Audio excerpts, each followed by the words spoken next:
It's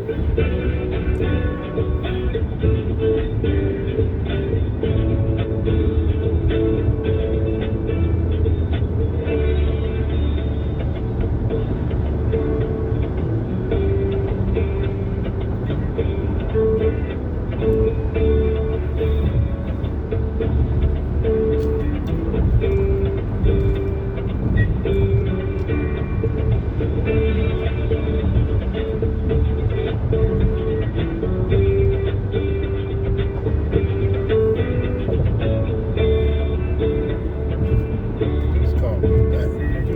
Right. 10 minutes.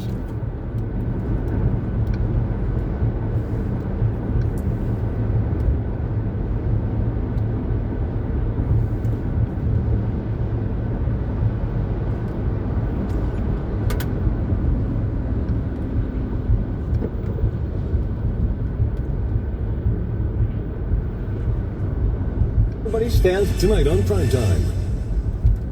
Get everyday internet at an everyday price, as low as $39.99 a month. That you just brought us.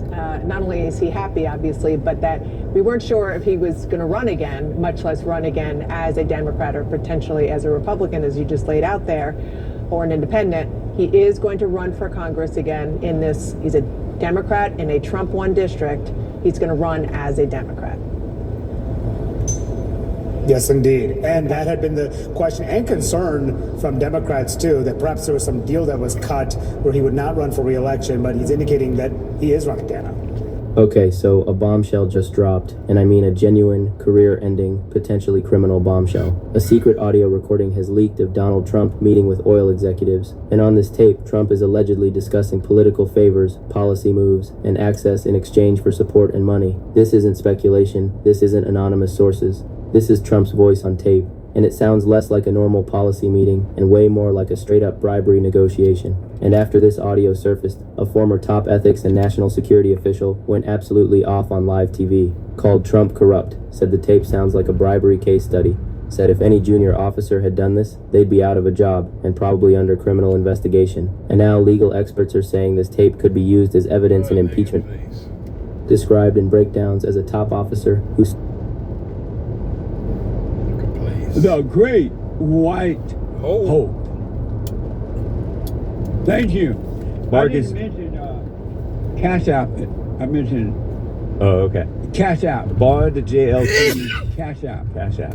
I mentioned Super Chat at JessonLeePeterson.com. JLP. What is it? It's buymeacoffee.com/JLP Talk is one of the ways. And did I mention Cash App?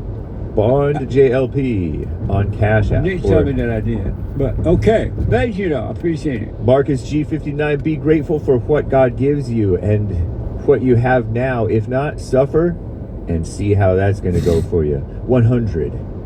I think that, well, I mean, you can expect these type of things, I guess, in a fallen state. But I noticed that most people are not grateful. They're not satisfied with what they have because they keep looking ahead or comparing themselves for more than they want what somebody else have, and so they're never satisfied with what they have. Be satisfied with what you have, and then more will be added to you. You'll see your way out. But don't keep looking at the Joneses. Are the Joneses white? Yeah. The Joneses are white, and try and want what they have. God is not judging you based on what you have or don't have. Amazing. We mentioned that yesterday in fellowship. Amazing. Thank you. Thank you, Marcus G. Norris T. Top of the morning to ya. Top of the morning. Thank you. Skip Laug, the view. Lord, Skip. The view from the roof is key awesome. All you basement dwellers need to keep. And he says something that I'm not sure I'm gonna repeat for the sake of just to play it safe. Crane emoji, Eiffel Tower emoji, and merry-go-round horse emoji. And so, who was that? Skip Log. Skip is referring to yesterday's fellowship where we discussed that this year you're coming out of the basement, you're going to leave the first floor, and you're going all the way to the 30th floor, maybe beyond. You can get to the 100th floor if you want to, but most people are not ready for that yet. So I'm like, you're gonna go to the 30th floor this year. We can't play with the deceiver anymore. He wants you to stay in the basement. He wants you to stay at the first floor and pretending you're on the 100th floor. 100th floor. Isn't that amazing? So just like last year was an amazing growing period. This year we're taking it further. So get ready.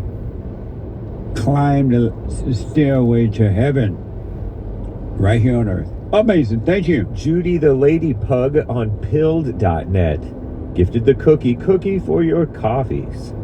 Thank you, Judy. Amazing. Nice. Yeah. Chuck and Jivin, on a perfect day, I know that I can count on you. When that's not possible, tell me, can you weather the storm? Amazing. Thank you. It sounded like maybe lyrics. It sounds like a song, yeah. Yeah. Marilyn bought a coffee. Fellowship was amazing, Uncle Jesse. We are blessed to have you on this journey that we're on. Honestly, I don't know where I'd be without you. Stay with it. Stay with it. Stay with it. It's amazing. By the way, we're having a women's forum this Thursday. It is the third Thursday of February already, believe it or not. So the ladies forum this Thursday night at 7 p.m. Pacific time. Popcorn's Thump Keg. Jesse, I often hear you say a lot of people know about God, but they don't know God. Is that correct? Yes. Really quick questions. Do you know God? You can know him without a doubt. And if yes, how do you, Jesse, know that you know God? You get to know him and you'll find out. Amazing. And who is God? You'll see if you stay present. He will reveal himself to you. And Enoch walked with God. According to the word, Enoch walked with God, and Enoch was no more. That's so deep, I don't know to do with it. What do you think about that? It's interesting. What do you think about that, Anchor Baby? Cool. This sounded cool earlier when you said, that's what I'm trying to say. Enoch walked with God, and Enoch was no more. One thing for sure, and without a doubt, really, just so for sure. And I don't want to sound all religious. Religion is a mess. But you can walk with God. You can walk with God. Isn't that amazing? Thank you. Thank you, Popcorn. Lori bought a coffee. Biblical question answer about violence. Why does violence happen? The devil tells people anger is strength and you get a big thrill from violence. When I reflect on why I was violent, it really happened because of fear. Fear of losing power, reputation, and respect. Amazing. Thank you. And I'll put my 2 cents in on Sunday. I appreciate that. 10 coffees from Kevin 211. Great church yesterday, Jesse, and all that was there. Thank you. Amazing. Thank y'all. It was. Check it out. rebuildingtheman.com/church. It was amazing. Anthony L. with the big open smile emoji sticker thing. Thank you. Thank you, Anthony L. Oh, amazing. Thank you for helping us to help others. Pastor Shadowley on Pilled. Hey now, there's only one Uncle Ruckus, and he's on the screen right meow. Big smile, :D. LOL, not half bad, needs work. Thank you. This is Pastor Shadowley. Thank you. Amazing. Very nice. And let me check over here. It looks like, y'all, that may be all for now. Amazing. Thank y'all. I appreciate their help. Oh, Pastor Shadowley gave a bunch of emojis that I won't take the time to read at this moment. But thank you, Pastor Shadowley, on Rumble. Right on. You got to know how to rumble. Thank you very much. Nice. Let me go to Cora out of Michigan. Cora, you are on the air. Good morning, Jesse. Can you hear me okay? Good morning. How are you? I'm okay. How are you? All is well. Can you hear me okay? No? Okay, that means you can. Anyway, yeah, so I was watching Fellowship and from Sunday. Okay. And I have been working on myself very thoroughly. And I noticed that my mind keeps saying that I need to go back and forgive. Not my parents, but just other people in my life that have done me wrong in some type of way. Even though I don't really feel like I resent them. I mean, I will say there has been like lots of people who have crossed me in bad ways, like sexually and everything. But the devil keeps saying like you need to go and say you're sorry for resenting them. Like even my brother, like weird things happened sexually as a kid. His friends did stuff. Some of my best friends growing up have been very awful. Well, why are you listening to the devil? You don't see clearly that all thoughts are all lies all the time about anything? You want to know? I actually have seen that clearly. So then why would you even consider what the devil's telling you right now? Because I noticed in Fellowship you often say the biggest thing the devil keeps you from is forgiving others, and for some reason my mind instantly goes to me needing to go say sorry for resenting them for something that happened. Is your mind or the devil's mind? Devil.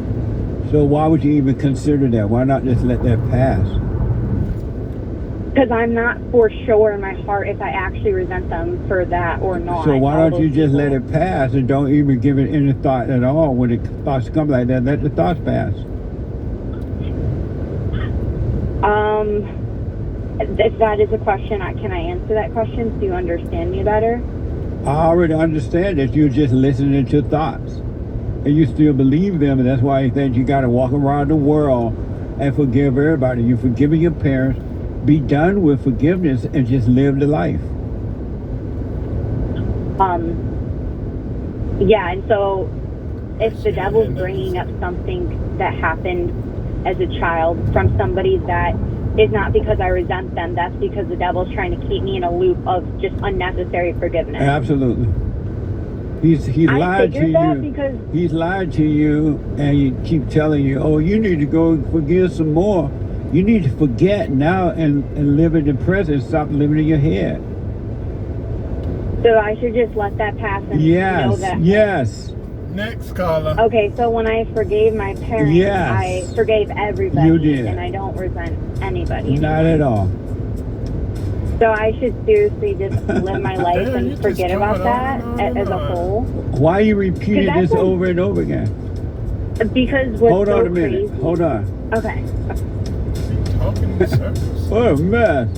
The answer is yes, drop it. Quick break, 888-77-JESSE. Back in a moment.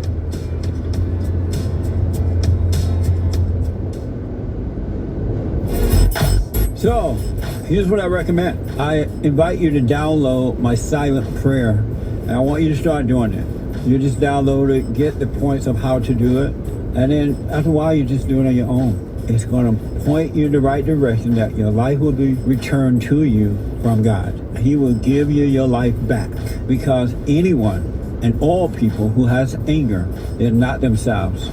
You are the person that you are angry at. That's why it's so important to get to know yourself so that you can see who you're angry at. And if you're doing the hooping and hollering prayers and things like that, some people get up, oh, praise the Lord, hoop and holler, bless my mama, bless my daddy. Continue to do it. Do both. You will see if you want to stay with the hooping and hollering, or do you want to be still and know God. So my gift to you, no charge, at rebuildingtheman.com/church.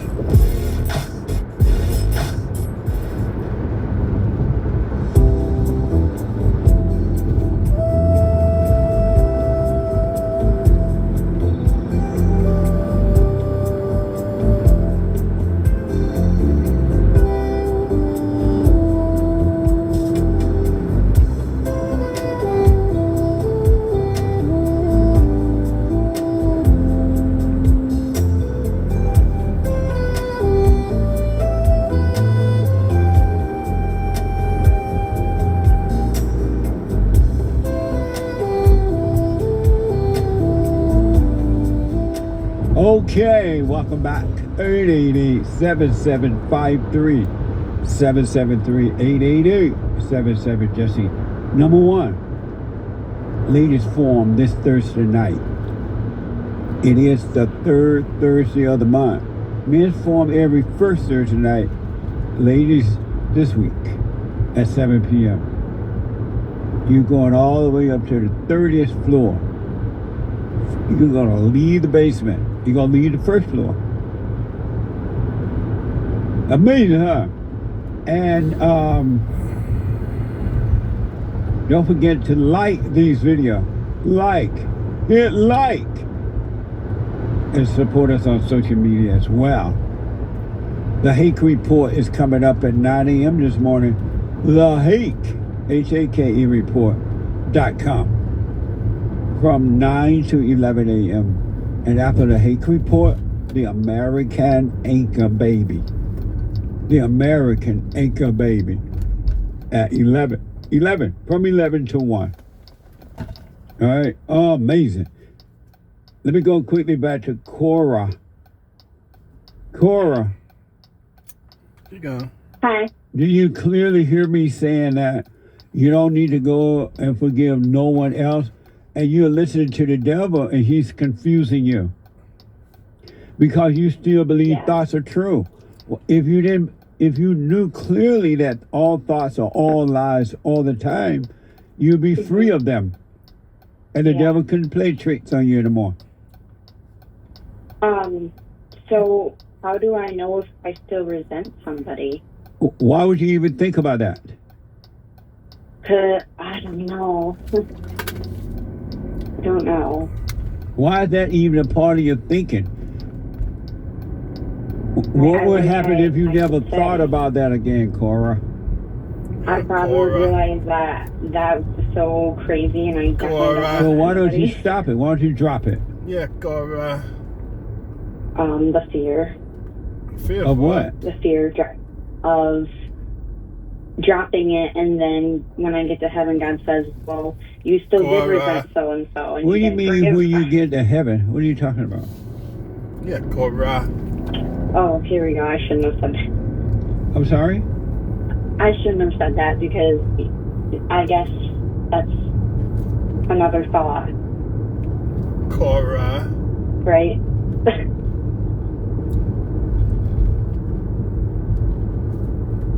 So funny. You're thinking about heaven and you haven't even finished your job on earth. Why don't you live on earth first and let heaven take care of itself? And why don't you just live in heaven? Why don't you live in heaven right here on earth?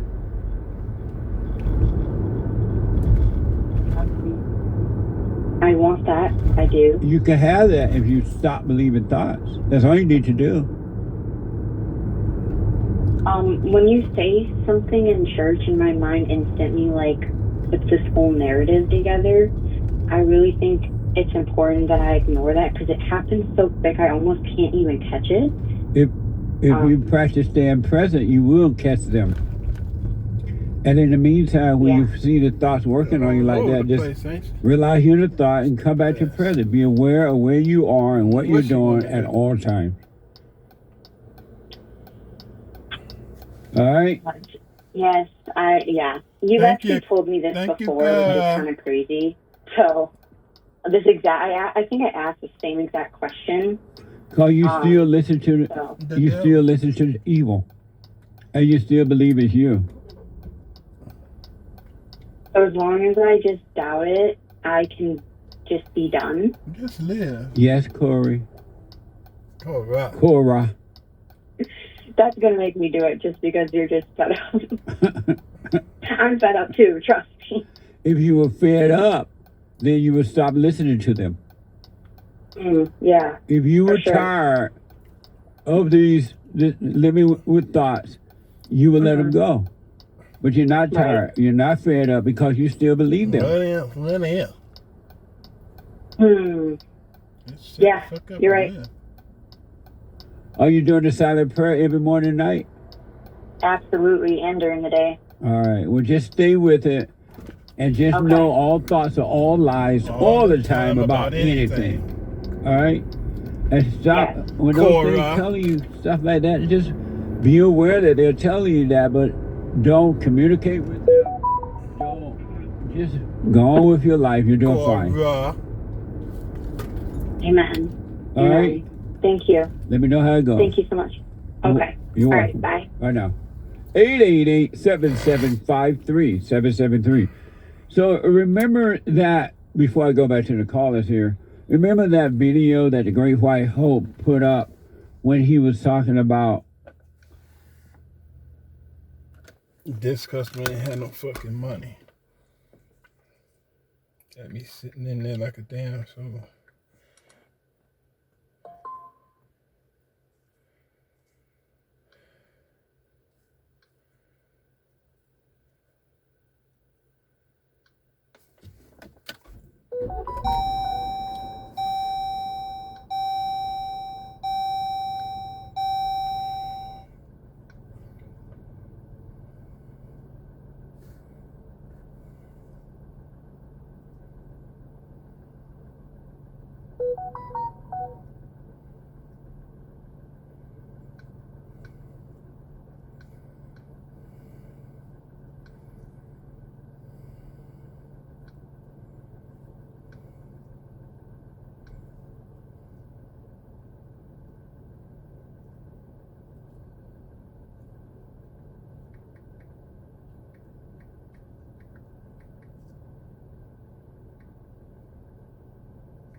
Gas.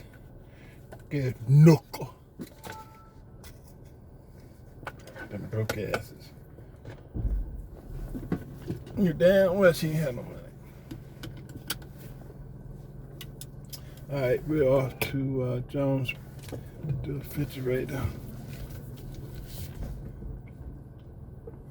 She lived in this, look at this house. This, I guess what do they call them, townhomes? You know she paying like $2,400 a month. Ain't got no furniture, clothes all over the floor.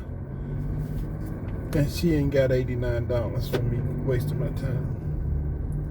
She broke as shit. She bought a used secondhand washing machine for $200 and the lid was broke and the motor went bad and she paid $200 for it.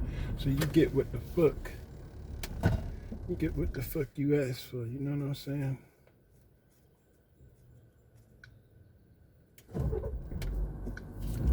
Get what the fuck you asked for. Alright, GPS, you need to come on with it now.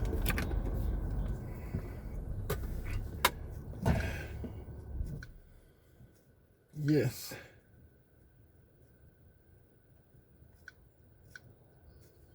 Cancel. 1625 Conley Road.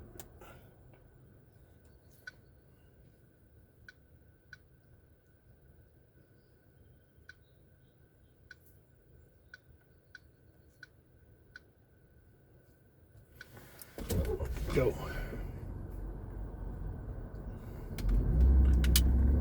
Gas. Hate them broke asses. I ain't doing nobody no favors without getting paid for it. That is not happening here. Work free. Okay. Okay. Now I'm gonna talk about it.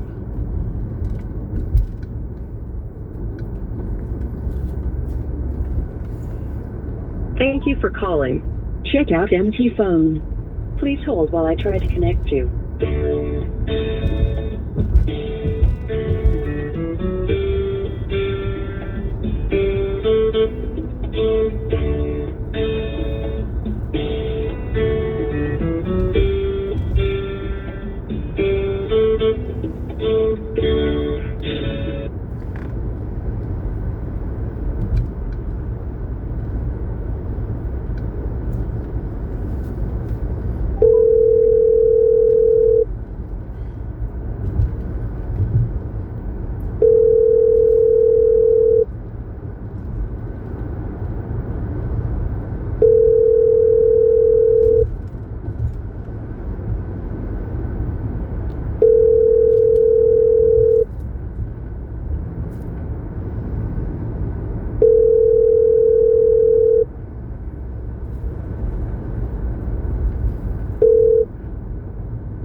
Please leave your message.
Obama and Hillary Clinton admitting that globalist open borders are a failure, and then mark that at 40, and you're an alcoholic, and you're also addicted to drugs or porn or anything else that society gives you to fill the hole that is left, that is in the shape of having a family that loves you and that gives you the opportunity to actually pass on that selflessness. And it took me too long to figure this out. You know, my wife and I are what you'd consider older parents, right? We're both on the wrong side of 30, and a lot of people can get families started in their 20s. I will say that it makes it, I think, a little bit harder, but I don't regret it. When people tell us, you know, it goes by fast, I think you feel that when you're a little bit older, actually. You actually understand time horizons a little bit better than I ever did in my 20s. So I'm not regretful of it. I'm regretful of not preaching enough to young men about what purpose in life actually looks like. And this is what it is. It is not what is being sold to you. And let me explain this very simply and succinctly.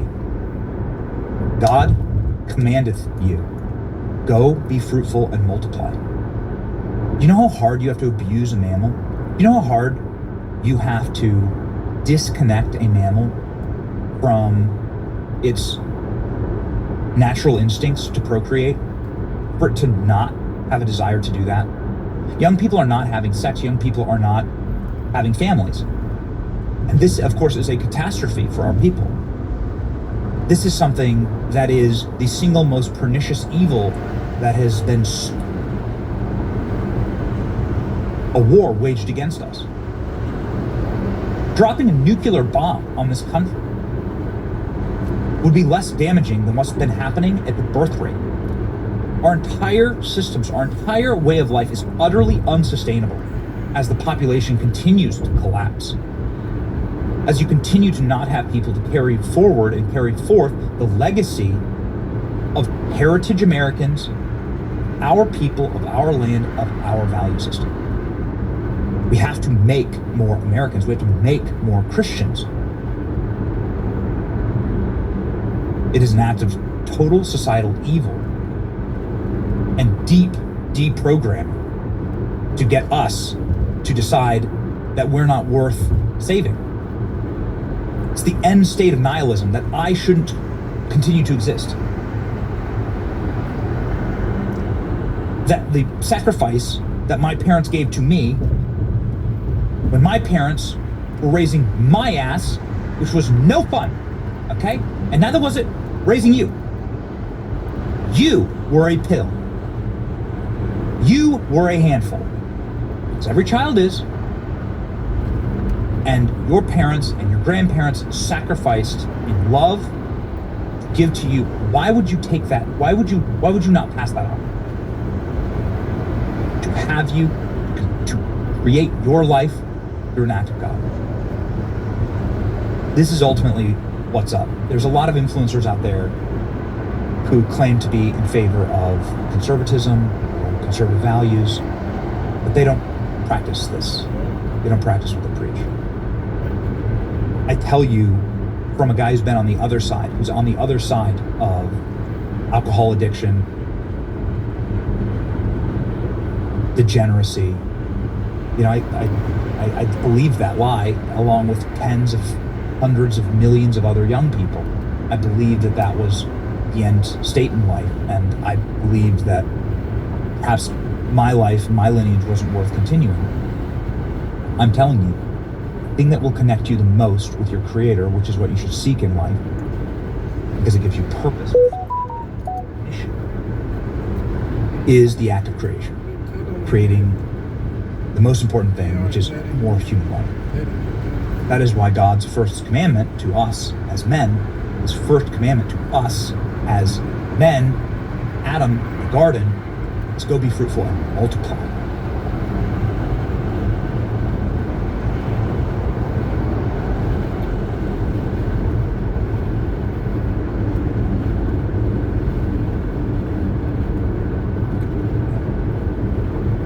They told me to leave. I'm gone.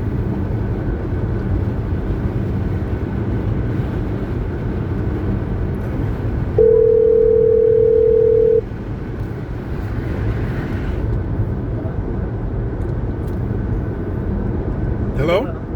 Hello? Yeah, dispatch told me to leave. I'm in Jonesboro. Oh, you already there? I'm almost in Jonesboro. They told me to leave. They said they was going to handle it with you. Let me call you back. That's them calling me. Hello? Hi, this is Max from Pulse on a recorded line. Yeah. You're still in the property of Kendall Fest? No, another dispatcher told me to leave. I'm in another town already. They said they was handling it with the customer. Sure. They said the customer was talking to her banker, you. and I was falling behind schedule, so I'm now in another town.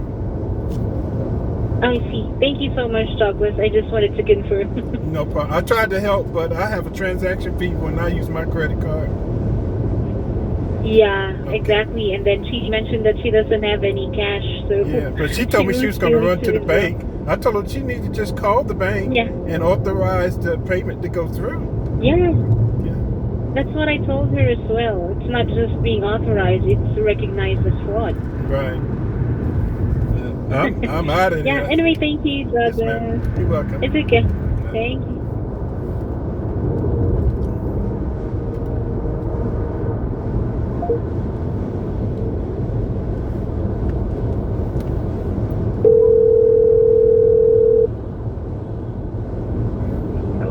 Yeah, the only way I see it is just go ahead up to the bank yourself and talk to an associate. Let them authorize that credit card, because Post can't do it. What? They said it should work now, but it still didn't work. I couldn't hear you. Say that again. I said because I was trying to process it with them on the phone because they said it should work now. I tried again while they still on the phone, but when I tried it again, Did you do a three-way with them?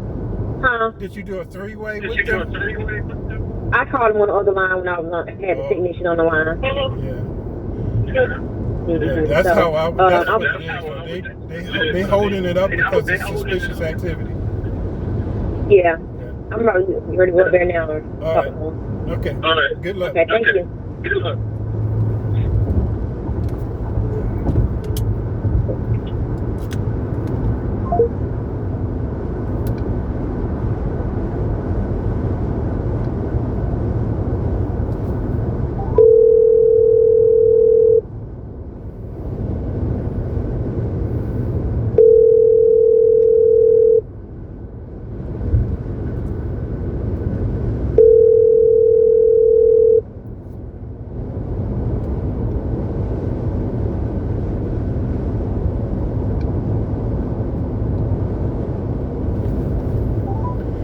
Thank you for calling.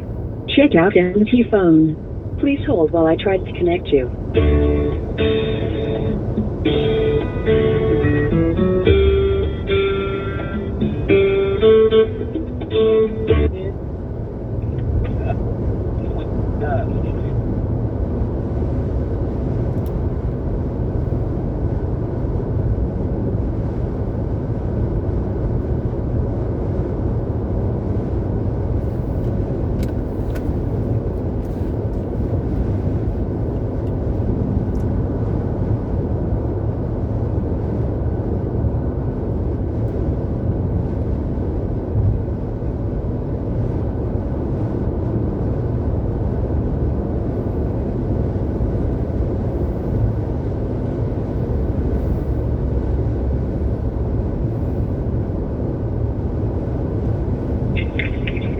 Hey, love. Hello. You see why I don't like calling, right? I gotta find you. Why? Alfred must be up Why there. you? No, he ain't. You need to be. Hold on.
Take care. Douglas. Yeah, I've been texting you and everything. Cheetah. Really? My phone was dying. It was on 3%. And Sure, then Rico. I didn't. Who the hell is that? You know who Rico is. No, I don't. Rico Who's got that? drunk the other night. Oh, yeah? You read it? That big ass lie. Yeah, go ahead, tell me anything. Hold on. Their credit card was fraudulent? Yeah, How? because when you start putting it in, it already start verifying it as you type. This shit kept kicking back. Suspect fraudulent activity. I was like, damn, I've been in there for a whole hour while she trying to make a card work. Now she And what wound up happening? Post is talking to her over the phone. They told me to leave. I'm like, damn, this motherfucker. And they live in one of them townhomes where you know they paying like $2,500 a month. No furniture, clothes all on the floor. The boyfriend in there smoking weed and playing. What's that comeback game with the headphones and all that shit? He just screaming and yelling. All I needed was $89, and they didn't have that. What? He didn't even get fucked. He didn't take his headphones off, yelling at the goddamn TV. Get him! You get him! You get him! I said, somebody give me this fucking $89. Knuckle. So, did you get it? Post told me to leave, that they was going to handle it. Oh, what about your $89 though? They're gonna give it to you? Who's gonna give you the $89? That's gonna come to Post. That's their customer. Then they asked me to take the $89. I said, she said she got cash. I said, well, I have a transaction fee of $11. I ain't paying no man.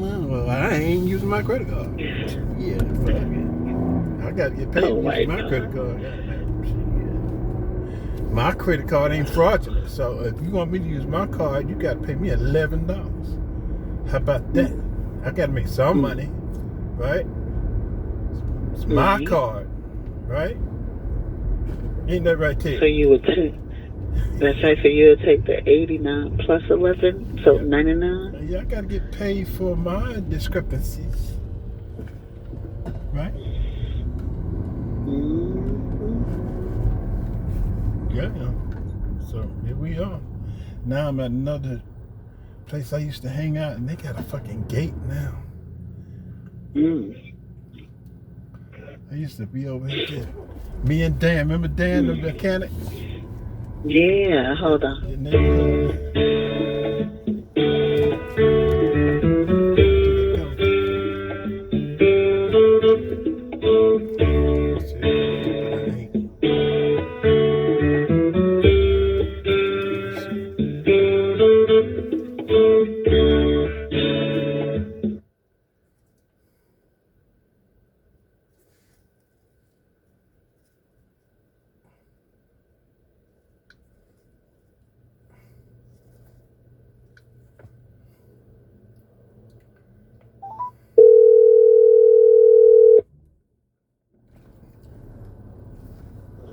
Hey. Hey, man, you got a gate code for me to punch in? Yeah. 109 and hit the call button. 109, hit the call button. Yeah. All right. Damn, if I can reach it. Man, I used to hang out over here back in the day. Oh, really? Before the gate got up. I brought one of my buddies out here with me. He ended up having to pay child support. Oh, Lord. 109 call, right? Yes. 109 call. I just did it. All right. It'll open up in a minute.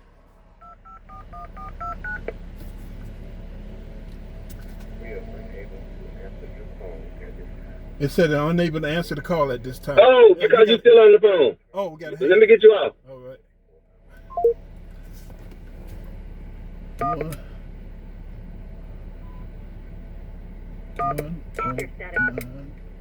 Call. 109 call. I used to hang out back in the day.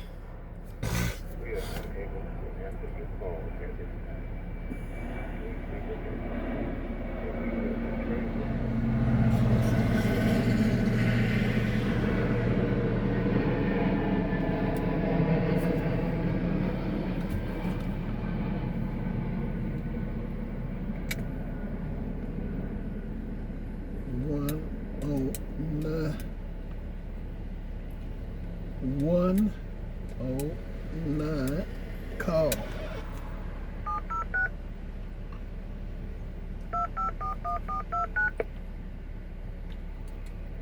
We are unable to answer your call at this time. Please leave a message and we will return your call within 24 hours.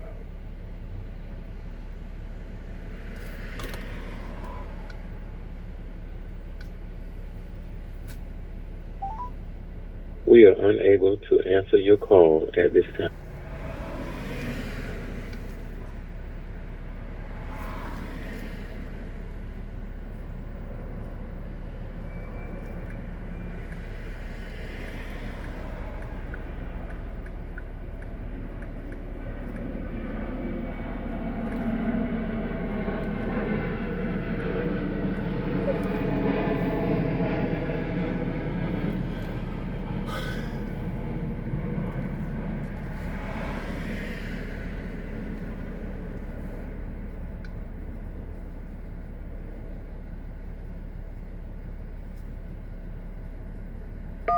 If you're satisfied with the message, press 1. To listen to your message, press 2.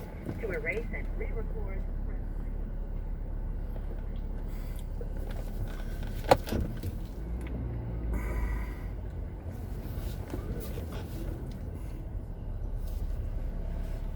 3. Wait.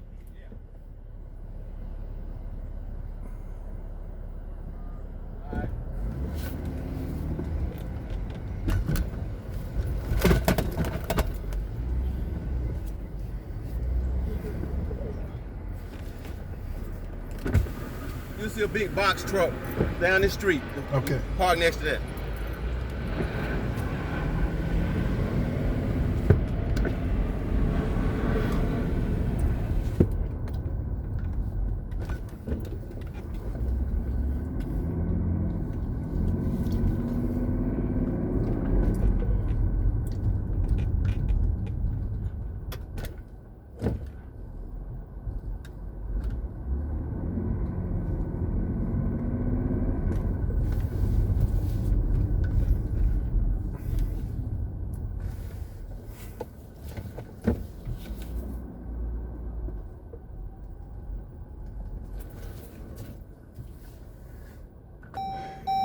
All right, we are done for today.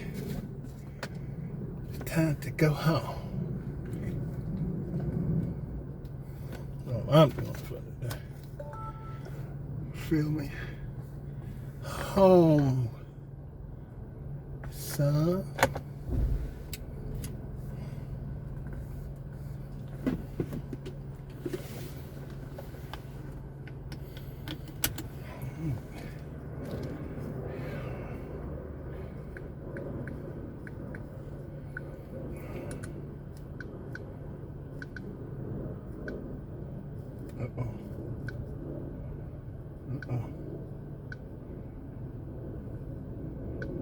Johnson is paid.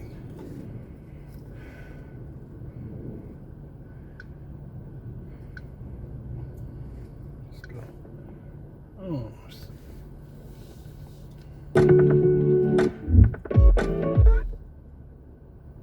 Hey y'all, and welcome to Politabrawl.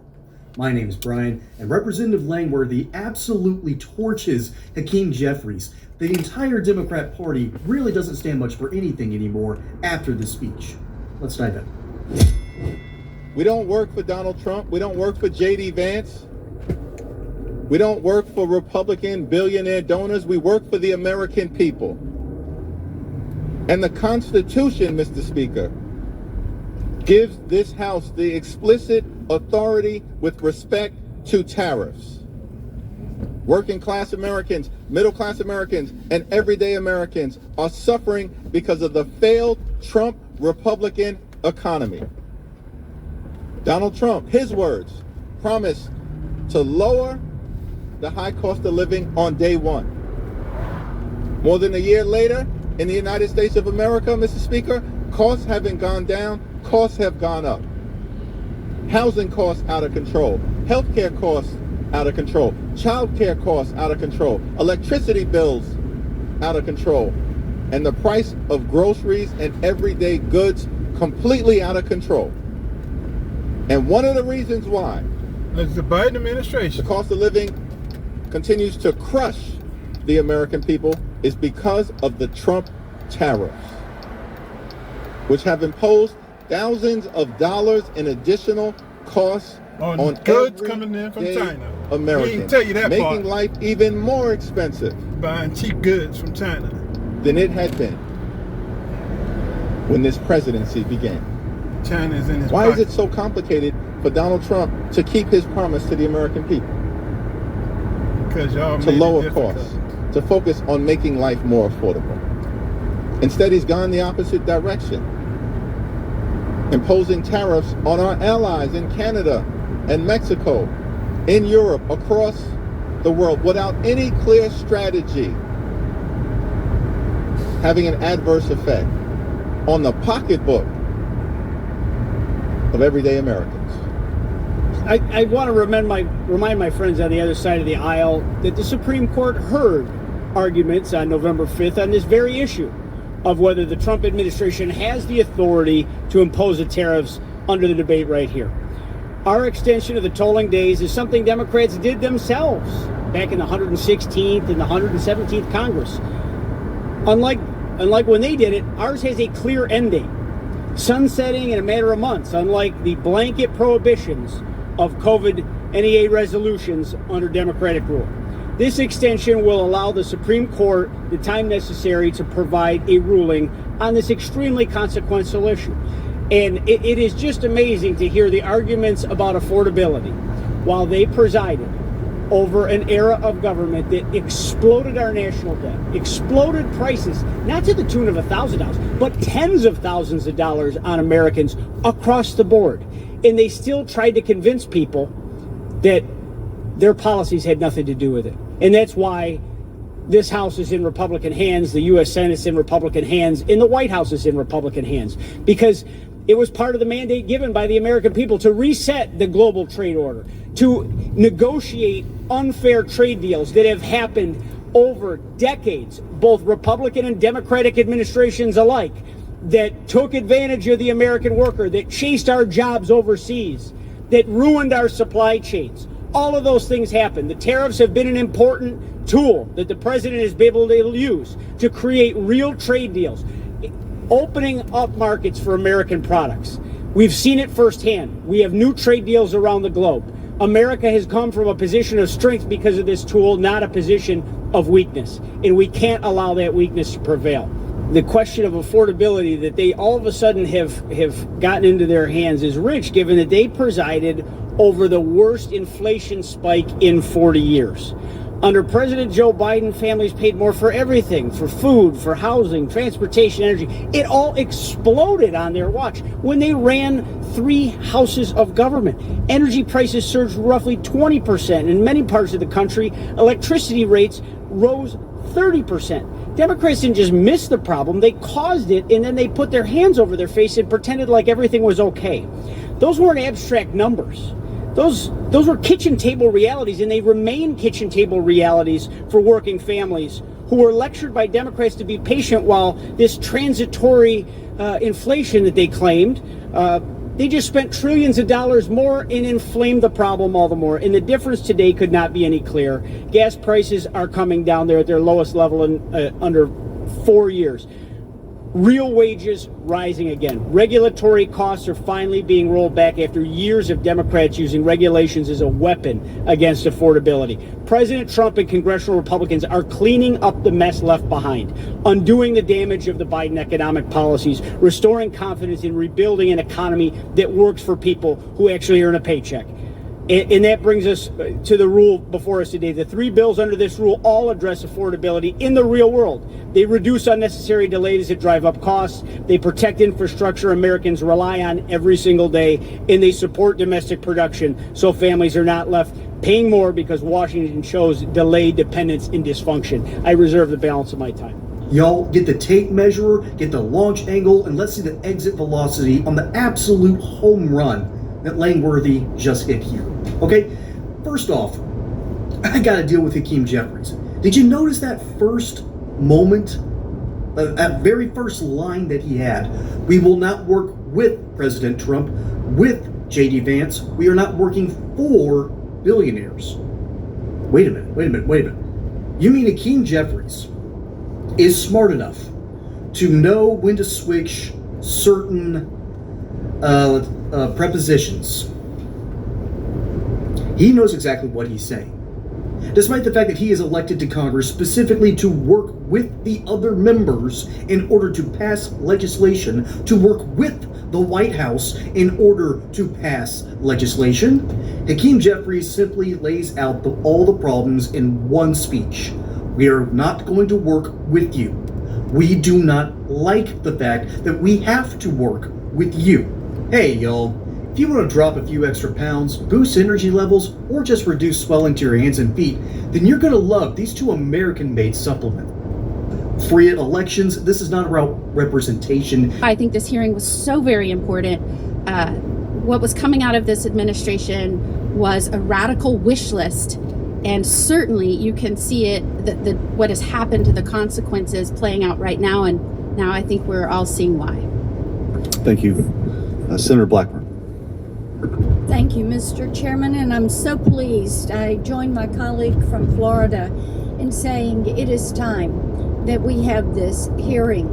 All across Tennessee, I hear from people every single week that say what was really going on in the White House, and why would no one say anything when with your very own eyes you could look at any of the footage and see what was transpiring with President Biden. And I think the fact that many of his own cabinet members knew that he was not fit to serve and that there was a cabal behind the curtain who was making all the decisions. It is so offensive to the American people, and it's not something that is a partisan issue. As I talk with Democrats, many of them have lost faith in what they thought was going to be a very moderate Joe Biden administration, and it turned into be the far left Bernie Sanders version of the Democrat Party that was using the auto pen and making decisions and committing our great nation to policies that the American people did not support and would never have supported. And I fully believe that because of that overreach and that flippant attitude that much of his staff had toward the policies of this nation, to people in the administration that chuckled about tossing gold bars off the Titanic. They knew they were going down. They knew they were going to be found out. And they probably knew at some point there would be a hearing like today, and the other side of the dais would be completely empty because no one can defend what they did. Mr. Wold, I want to come to you for a moment and talk about something that was really a disturbing revelation from the Tapper Thompson book. And you know, this is part of the thing. Now we're finding out the media was all a part of the joke. They were part of the ruse. They were part of the fraud that was pushed forward. A Biden staffer told the authors that Biden just had to win and then he could disappear for 4 years. That's all they needed to do. And, you know, it is, the following statement was he'd only have to show proof of life every once in a while. And as I had a Tennessean say to me when they had actually downloaded this book and read it, and then they said, you know, how stupid do they think we are? And the disrespect this administration showed to the American people. Why is it that the American people appreciate that President Trump goes out and nearly every day is taking questions and answering questions? Is because they have now found out that these staffers were willing to do undemocratic things, as using their term, to keep the president in office, to keep Biden there. They were willing to do undemocratic things, unlawful things. So, Mr. Wold, let's talk about that behavior and how that undermines the faith of Tennesseans and all Americans in our public institutions, because they could see what was happening, but they were being lied to by people in the White House who were probably then running in their office and saying, well, we pulled it off another day. Yeah, Senator, I mean, this is a theme you've talked about for many years, which is the executive branch is enormous. I mean, there are close to 1,000 employees in the executive office of the president. There are nearly 4 million full-time federal employees throughout the 14 departments that the president oversees. Executive power as accountable to the people of this country really manifests in two ways. the power of the president to remove bureaucrats and to fire them, and to affix his signature to official actions that he undertakes. So when the Washington establishment says something to the effect of, well, democracy dies in darkness, yes, it does. When there are staffers, the media, cabinet officials, senior advisors to the president who all create a covering sort of shroud of darkness that obscures who is actually making the decisions. And one other thing I'll just say very quickly, a number of your colleagues on the Democrat side have said, well, there's an OLC opinion here. We don't need to talk anymore. There's an OLC opinion. It says you can use the auto pin. The opening paragraph of that OLC opinion says you can use the auto pin, but only when the president directs that you do so under his decision-making power, right? It is very clear again and again that the president actually has to make the decision. That cannot be delegated to a staffer or an advisor. And there's no indication here that anyone other than staff were making these decisions. Thank you, Mr. Chairman. Thank you, Senator Hawley. Thank you, Mr. Chairman. Thanks to all the witnesses for being here. You know, the visual, sometimes it really is true. A picture speaks louder than words. It's worth 1,000 words. And here, all you have to do is look over at this side of the dais to see that the stone wall continues. I mean, from the party that lied to this nation for 4 years, let's just take a look at some of the things that our colleagues said on the Democrat side when their own Justice Department was concluding that Joe Biden, who, let's not forget, illegally took classified documents, and kept them in his garage, in his freezer. I mean, Lord knows where. He just certainly didn't know. Their own Justice Department interviewed the guy and concluded he could not form the requisite mental state to stand trial. He did not have the mental ability to stand trial. And what did our Democrat colleagues say? Vice President Harris says, oh, no, the way that the Hur report characterized the president is so wrong. The president's demeanor is totally fine. Senator Smith, what the Hur said about the president not remembering his son's death, so unfair. Senator Kaine said this is grandstanding. Senator Fetterman said it's just cheap shots.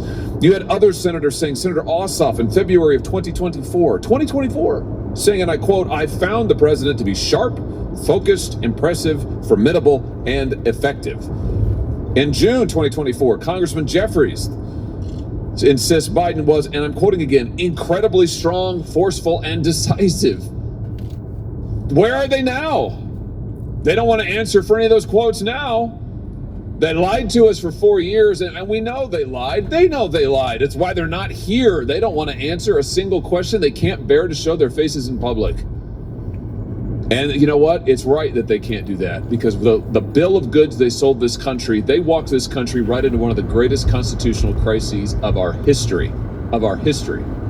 And now they are afraid to even show up to admit it. These are people, and this is a party that cannot be trusted with power, that cannot be trusted to tell the truth, the most basic truth.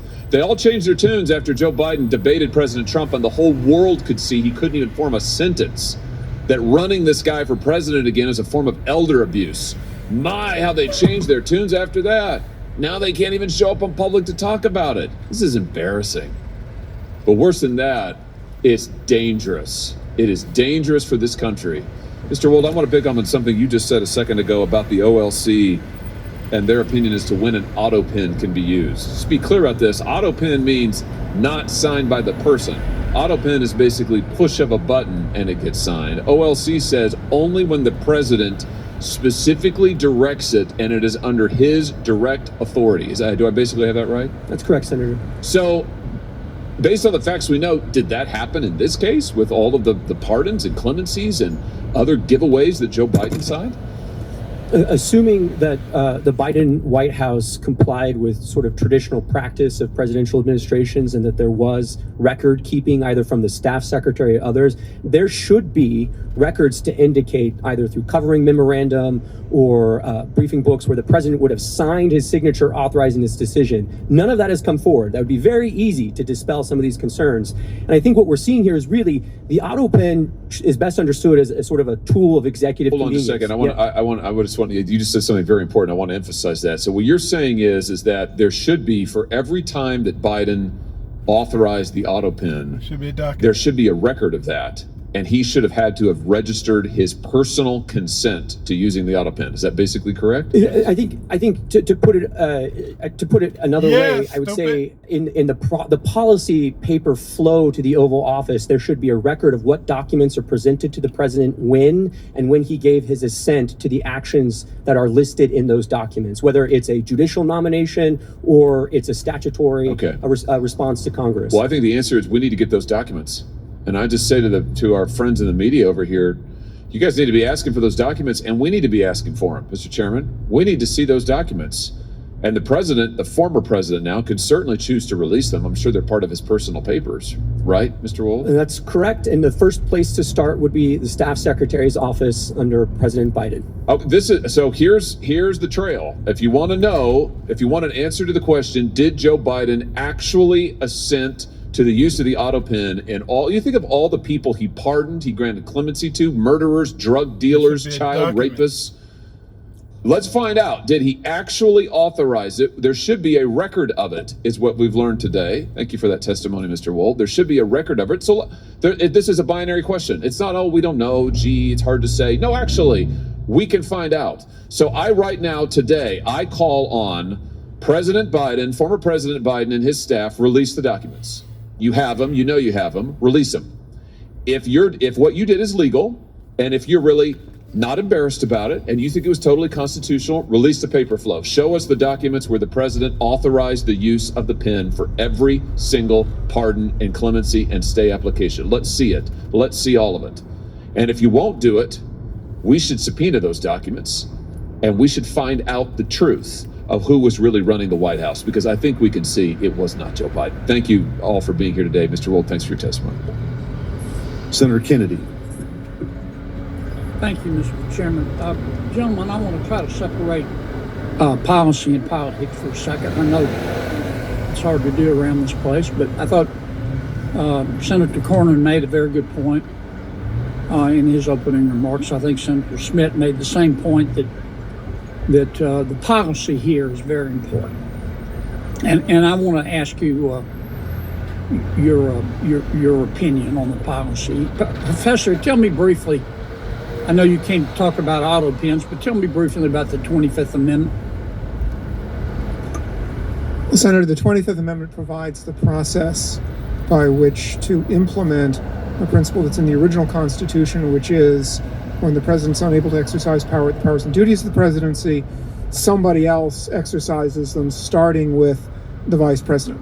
The 25th Amendment sets up a process by which, if there's a question whether the president is able to do that, the vice president and the heads of the executive departments can temporarily basically put the vice president in as acting president, and then Congress ultimately decides the question. Well, the standard, is it not, Professor? The standard is disability of the president. Is that correct? Unable to exercise the powers and duties. Okay. Yes. Here's what I would like your opinion on, and the opinion of these two gentlemen here. You have all been staffers. You've worked in government. You've had a boss.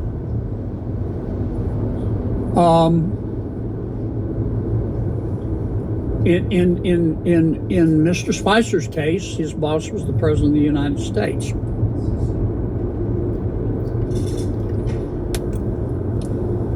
Let's suppose the president, you were using your experience as a staffer. You're working for the president, any president. Hypothetically a president. And let's suppose the president started talking like he was from outer space. Let's suppose the president became fatigued very easily. He couldn't finish a sentence without taking a nap. Let's suppose the president, he was just physically in bad shape, mentally and physically.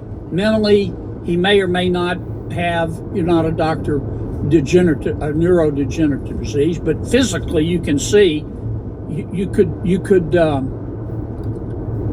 could bake a Thanksgiving turkey and the time it takes him to walk across the stage. He couldn't walk up. Do you think, as a member of his staff, what do you think is your moral obligation to say, wait a minute, the president can't do the job anymore. I know you're loyal folks. You believe in your president, this president, whichever president. I'm speaking hypothetically. You're loyal. You want to be a good staffer, but you also have a moral obligation. How do you reach that decision, Professor? And I'll go to each of you. Senator, I think the first thing you would have to do in a situation like that is exercise your own judgment. How serious is this problem? Because everybody has moments when they lose focus, it happens. But if somebody thinks this is a really serious problem, I think the first thing to do is the most difficult, which is to say to the president, because the 25th Amendment also provides that the president can say, I'm unable to exercise the powers and duties of my office. And suppose the president That would be extremely says, difficult, but I think it should look, trust me, I can. And it's clear to you that he has neurodegenerative disease and he can't. What do? Do you have a moral obligation as a staff member to go to the American people and say, we've got a problem here, it may cost me my career? Senator, I think at that point you have an obligation to talk to the vice president, who is in charge of the Section 4 process under the 25th Amendment. What about you, Mr. Wald? Do you have a moral obligation? I understand you want it to go away, you want to work it out with him, but you can't. When does a staffer have a moral obligation to stand up and say he can't be president anymore, she can't be? Well, Senator, the 25th Amendment only works if individual staffers or officers of the United States exercise that kind of moral judgment. That's what I'm asking. Yeah, so I mean, I think always, as the professor said, and the presidency is an enormous burden, so it would be not one instance, it would have to be several instances of a failure to exercise judgment. How do you make that decision? You're the staffer, I get it. Yeah, well, I think it begins with prayer, of course, but after that, I think it's conversation with other staffers, and if you're unable to confront the president or to raise the issue with the vice president, you should resign.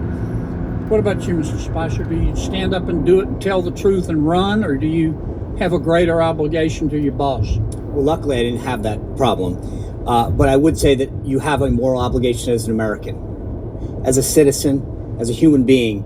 If the leader of the free world cannot conduct themselves to make the decisions that are critical to this country and to the world, you absolutely have a moral obligation to follow the chain of command, and if they don't act, then you must. Do either of you gentlemen disagree with that? Professor? Senator, I think acting means talking to the people who have the responsibility or are in a position under the Constitution to do something. You don't about the agree with situation. Mr. Spicer? Senator, I'm not sure exactly what he has in mind, other than talking to the people who can make I'm the just decision. trying to ask you, so you've all been staffers. Suppose you go to everybody you're supposed to go to, and they all say, my advice to you is to shut up. Do you have a moral obligation as a staffer to say, look, this person can't be president of the United States. It isn't policy. He physically can't do it. Senator Kennedy, it's not a question of whether a staffer has that obligation. It's whether you as an American have that obligation. And I think each and every one of us does. Yeah, but you can see it. An American can't. Professor, what do you think? Senator, I think there are situations under which someone in that position should speak publicly, but I also think that the views of a single individual who is not the person who is constitutionally responsible for taking measures should be considered by the public as just the views of of one individual who has some information about the subject. Thank you, Mr. Chairman. Thank you. Senator Tillis. Thank you, Mr. Chairman. Gentlemen, thank you for being here. I actually, the fact that this is in the past kind of reminds me of that scene in Lion King where Rafiki, the android, hit Simba on the head and said, doesn't matter, it's in the past. I hear, I could see where my Democrat colleagues would like to use that argument, but it mattered. And for me, I met President Biden as Vice President Biden when I was sworn in. He literally sworn me in 2015, and I've had several interactions with him over the years. There's no question that there was a significant degradation in his cognitive abilities. Probably the last time I spent much time with him was at a NATO summit. But And I do think there are a lot of legitimate questions to be asked about who may have been tending the store, and I believe we should get to the bottom of it. But I want to look to the future. And back when this discussion was going on, I was suggesting the 25th Amendment. We know what the 25th Amendment does, Professor. I'm kind of curious about why, and with due respect to my colleague from Louisiana, this is a hell of a burden to place on a staff. Mr. Spicer, you've been in the White House. Can you imagine how heavy that would be, and how unlikely it would be for you to be successful as an individual staff member? But Professor Harrison, I'm thinking more along the lines of what you see in boardrooms all the time about annual evaluations of the CEO or board members.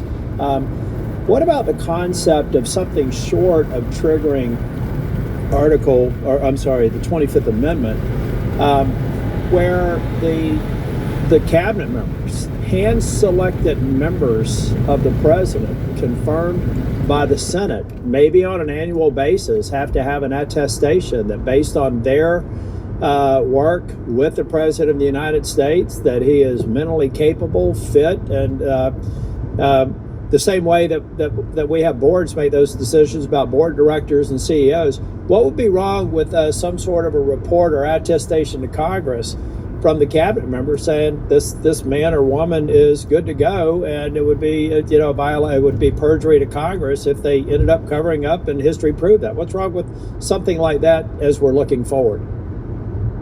Senator, I would be, and maybe I am sort of being unduly protective of the independence of the other two branches, but that's sort of why I want to leave it in the. That's why all I want is the cabinet to truthfully attest to the fact that their boss is of sound mind and body, and unless they lie, it's not an issue. Senator, it's an Article 2 responsibility to report to Congress like so many other things. What's wrong with that? I think it would be a very good idea for the president to create a process like that. My concern is the thought of Congress making such a process mandatory, especially in light. Well, I'm trying to figure out the consequence, because arguably, I find it hard to believe that there were members of the cabinet that didn't go, you know what, we love this guy, he appointed us to this position, but he's missing a step. And they're refusing to. This is not about any one person. This is about 340 million people in this country. No one of us should think that we should somehow be given a break if we're missing a step. So all I'm saying is you got to report honestly to Congress that the President of the United States, in your opinion, is absolutely demonstrated sound mind and body. It's like no other testimony. It'd be no different than us having them before the committee and say, is the boss okay? And if they lied, they'd be perjuring themselves. So what's the difference between that and some sort of a pro forma report that I'd be willing to subject the current president to, and then we'd have it for all the future presidents? What would be wrong with that? Senator, again, I think the problem there is the Constitution has created a process for that, and that's the 25th Amendment, and that suggests that Congress can't create another process. Now, I do think that the point you're making today is part of the political process that might lead presidents to create a system like that on their own, which might enhance the people's confidence. About to run out of time. Mr. Spicer, what do you think? Senator, the president normally goes under a routine physical every year. In the case of President Biden, it was Dr. O'Connor who affirmatively stated his fitness for office. The doctor is probably the most competent person to attest to the president's fitness for office. The doctor should be held accountable for stating in the affirmative that President Biden was fit for office. Thank you. Thank you, Mr. Chair. Thank you. Senator Cruz. Thank you, Mr. Chairman. The Biden administration may go down in history as the most brazen constitutional fraud in American history.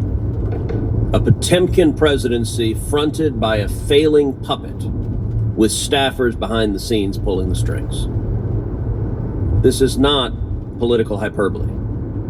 The American people saw it with their own eyes during the June 2024 debate. Numerous times, Biden stood frozen behind the podium, mouth agape, eyes frozen and unblinking. When he did speak, his words were confused and disjointed. I said that night, this is the most consequential presidential debate in history because it will result in one of the two candidates being removed from the ballot. That was exactly right. And following that debate, the Democrats recognized the collapse. They pulled out their knives and took out President Biden like Caesar on the Ides of March. For all of their strutting about, protesting that they support democracy, not a one of them gave a damn about democracy when they pulled Biden off the ballot and dropped Kamala Harris in without a single Democrat primary voter voting for him. And you know what? Not a single Democrat is here today because not a single one of them gives a damn about the fact that they lied to the American people for 4 years. They knew. Every one of them knew that Joe Biden was mentally not competent to do the job. The White House press secretary, she knew when she stood in front of the American people and lied over and over and over again. And they're not here because they can't defend themselves. It wasn't a surprise. For 4 years, the White House hid President Biden from Republican senators. Would not let him meet with us. He served 40 years in this body. We all know him. And they deliberately lied. And by the way, Jake Tapper had a bombshell book exposing the incredible scandal that Biden's mental decline was covered up by Jake Tapper. There's a Yiddish word, chutzpah. And that truly is chutzpah. How dare we lie and cover up what we all knew? Now, I have been asked literally 1,000 times by Texans, who was running the country? And I'm going to give you the most terrifying answer. I don't know. I genuinely don't know. And not a single Democrat here cares. The most telling proof of Biden's decline came with the signature of the president, the symbol of executive authority that was outsourced to a machine. Mr. Wold, you're a lawyer who served in the White House counsel's office. You understand the gravity of presidential action. Does the president's signature carry legal and constitutional weight under Article 2? Yes. Is the act of signing an executive order or signing a law or granting a pardon a delegable duty of the president? So in that opinion in 2005 from OLC, they said essentially that an auto pen could be used by a subordinate, but the president's determination as to sign the document can never be delegated. Can that authority be transferred to a staffer or a machine without the president's explicit authorization? Never. And if you look at the statistics are stunning. In 2021, President Biden issued 78 executive orders. None were signed with an auto pen. That first year of the presidency, Biden, I suppose, was relatively lucid, and 78 executive orders he signed by hand. The second year, however, we see the auto pen emerge. The first auto pen executive order was issued on July 15th, 2022. After that day, 100% of the executive orders issued in 2022 were signed by an auto pen. In 2023, Biden issued 24 executive orders. 16 were auto penned. In 2024, Biden issued 19. 14 were auto penned. In 2025, Biden issued 14 executive orders. Every single one was auto penned. Mr. Wald, let me ask you as a legal matter, if there's a law that's passed both houses of Congress and it goes to the White House, and a staffer auto pens signing that law without the president's authorization, is that law legally passed and signed into law? Nope. No. If an executive order is issued and a staffer auto pens it without the president's authorization, is that executive order legally binding? No. And if a pardon is issued from the President of the United States and a staffer auto-pens it without the President's authorization, is that pardon legally binding? No. Under the Biden White House, the ceremonial song, Hail to the Chief, was effectively replaced with Hail to the Pen. And it was an outright assault on democracy. And every reporter covering this ought to ask, why doesn't a Democrat care? We heard about the moral responsibilities of a staffer. How about an elected senator who knows damn well that if we get into a war and Iran is preparing to fire a nuclear weapon at the United States, that the commander-in-chief is busy playing with his jello and is not competent to defend ourselves? And every member of the cabinet, the chief of staff, the press secretary, and the members of Congress who lied about this on a daily basis with the press's complicity, they are all responsible for subverting democracy. Senator Cornyn. Professor Harrison, we've talked about the mechanics of the 25th Amendment, whereby an incapacitated president would be removed. But it strikes me that ultimately it happened, albeit not before the end of President Biden's full term. What we saw happen after the disastrous debate in the summer of 2024 is basically an exercise of the powers of the 25th Amendment by the political elites in the Democratic Party to get President Biden not to run again and to substitute Kamala Harris for him as the Democratic nominee for president. So, Mr. Spicer, maybe the mechanics were a little bit different. Maybe the timing was not the same, but doesn't that demonstrate the capacity of the leadership of the Democratic Party, of the Biden family, of the senior staff and the president's administration to be able to convince the president that he no longer was capable of serving and needed to step down? Senator, the left and their friends in the media like to throw around terms like threats to democracy, constitutional crisis. And if we don't have confidence in the leader of the free world making decisions, that truly is the definition of a constitutional crisis and a threat to democracy. So for all of these folks to stand up here and use those phrases over and over again and then not have the desire to show up, to understand what's happening, to stand up at the time, as we discussed earlier, whether it was a staffer or a cabinet,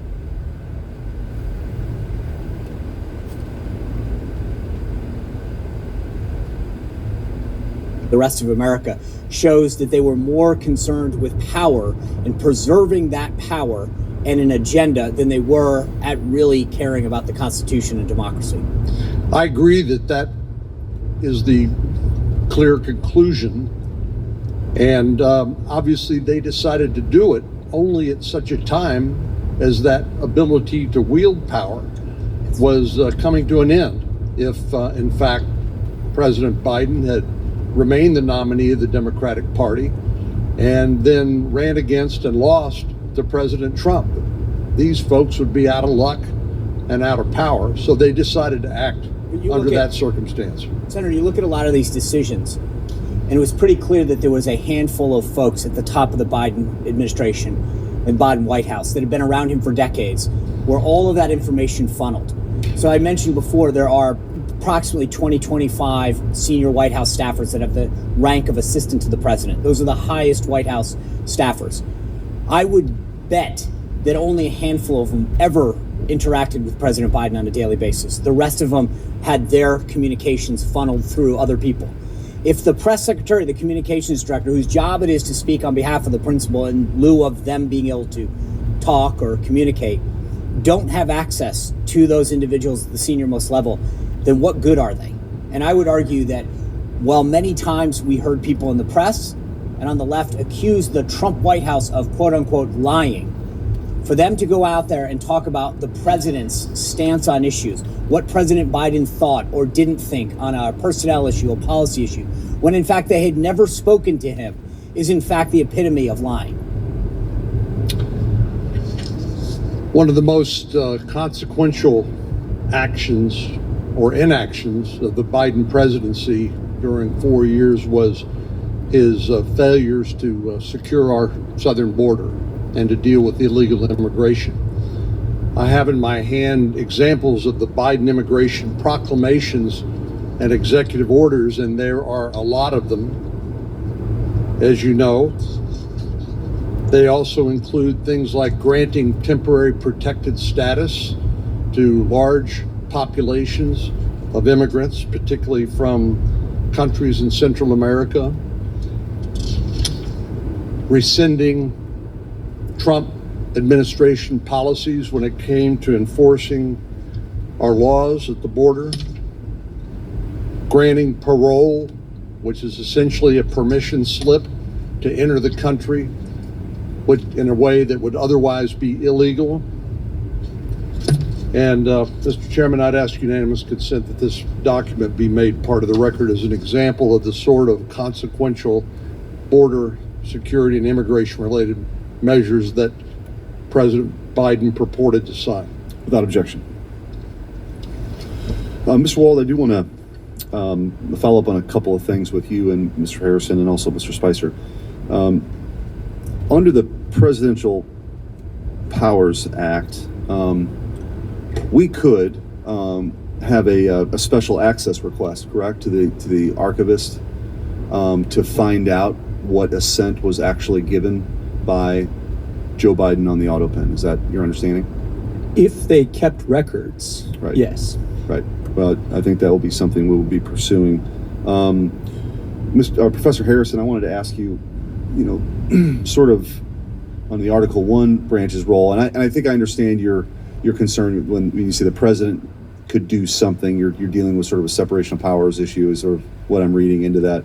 So the Article 1 branch can impeach for high crimes and misdemeanors. Should the Constitution be amended, in your view, to deal with this incapacitation?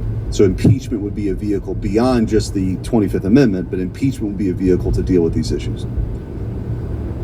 Senator, there's a long-standing question about whether impeachment is appropriate for inability. There's been questions right at the beginning of the Republic about a couple of judges who were in very poor shape. Not that they'd committed crimes; they were impeached and removed, and there were doubts as to whether impeachment was appropriate for that because there was problem. Their problem was age and inability. So you're absolutely right that there's a doubt right now whether the impeachment process, and it goes back a long, long way, whether the impeachment process is a way of dealing with inability as opposed to misconduct. It's clearly primarily directed at misconduct, and I think that if members of Congress are thinking about an additional constitutional amendment, and maybe they should be, they should think both about adapting the impeachment process to inability, which, as I say, right now it's not clear it's properly used in those situations, or creating yet some other political process to deal with presidential inability if lawmakers think that the political process that's in Sections 3 and 4 of the 25th Amendment is inadequate. The last thing I'll say, just as a policy matter, and this is not speaking on the legal question, I do think it's important that any decision about presidential inability remain something that's decided by politically accountable people, that it's treated as a political decision. It can't just be a technocratic decision. Mr. Spicer, you've criticized the corporate media and legacy media folks for sort of lying down here or being complicit because of their, whether it's Trump derangement syndrome or whatever the reason was. Who specifically do you think gets a gold star for lying most profusely and just sort of continuing to cover this up over the years? ABC. Sir, that would be like a photo finish. There'd be a lot that would probably right there at first place. They're all culpable. I mean, I read some of the headlines to the committee earlier. the Washington Post, CNN, NBC, where they, without evidence, to use their phrase, went after President Trump's physical and mental acuity, and yet failed to ask similar questions of the White House press office publicly. They failed to cover the stories. I don't think that there's a winner. I think they're all losers. Thank you. And then we'll sort of wrap up here with Professor Harrison and Mr. Wold. So moving forward, we mentioned maybe possibly amending the Constitution or further exploring whether incapacitation is an impeachable, if impeachment's a remedy. What other, in your experience, what other things moving forward could be done to make sure that this scenario that we